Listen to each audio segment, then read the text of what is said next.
To have an eye for detail is different from the characteristic of vision. How? Because you only take in detail from a tiny subset of your visual world at any one moment. Vision is more about peripheral sight and being able to recognize and predict small changes that make big differences. Our eyes and our brains are funny things, because often what we think we are seeing is not actually reality. We move our eyes 3 or 4 times a second, and we are taking in detail from everything that we see and have our focus on. If something in our peripheral vision gets our attention, we look and we see that detail and take that in. This gives us the false impression that we are seeing everything in detail, but we are not. Take a look at these images. These give a very false impression. We assume that everyone is seeing the world exactly as it is. These visual illusions mess with the reality of what we see. They distort our eye for detail. They do not only trick our vision, they trick our understanding of the world and how we remember things. Importantly, these illusions demonstrate that we don't see the same things. Our perception of the world, particularly when it comes to detail, is different.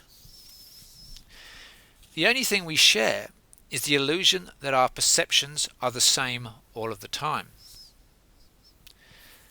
This is a problem in places of sport and physical activity, as there is a lot of detail to take in, and we are generally not good at checking that what we are seeing the same thing. The odds are that we are not seeing the same detail at all, which makes adapting and modifying really problematic and highly dependent on an individual's ability to see and understand the reality of the detail that matters. The fact that some people see the detail that matters and some people do not see the detail that matters, even for people that are good at seeing the detailed reality of what is in front of them, rely heavily on chance that what they see really matters and makes a difference. This is what cognitive psychologists called cognitive blindness. This is why it is quite easy for 2 people to be looking at the same simple task yet come to different conclusions about how successful that task was.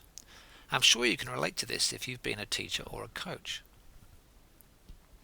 The conclusion here is that we need to recognize the people that see the detail that matters and trust them to take action that matters. In doing this, we have to be prepared to fail in order to succeed. Finally, the final part, the model. This is the part where we try to bring all this together.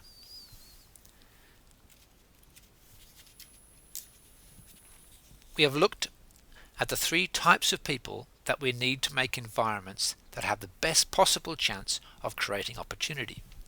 Connectors, mavens, and salesmen.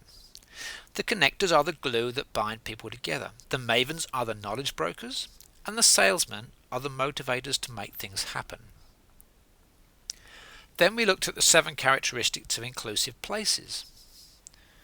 For that, we need people that have vision, can create order from chaos, can find the time to create opportunity, take responsibility, have empathy, see possibility, and have an eye for detail. Again, I've sketched out a model of opportunity that tries to encapsulate this. It's important to note here that you don't need all of these at the one moment to create opportunity. Opportunity can be created simply by the person that sees the possibility, or the person that takes responsibility. Opportunities are created like this every day of the week. But this model helps us identify the important human characteristics that give the best possible chance of creating new opportunities in sport and physical activity for people with disability. There is also interaction between the elements here. Connectors can be mavens. People can take responsibility. Can also be people that have an eye for detail. A person with an external locus of control can still play a role in creating opportunities. There are synergies and important relationships between many of the concepts here. The point is, though, Thinking about this model helps you identify the most important human characteristics required to create new opportunities. If it helps you look that much closer at the environments and places where opportunity happens, then you'll have a much better chance of making a difference.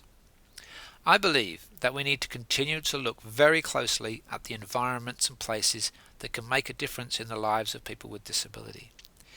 We should not always leave things to chance or think that formal training is what is needed. If you are interested in providing opportunities in sport and physical activity for people with disability, and this model of opportunity helps to framework how these opportunities come about, then I think the world could really be a better place. Thank you.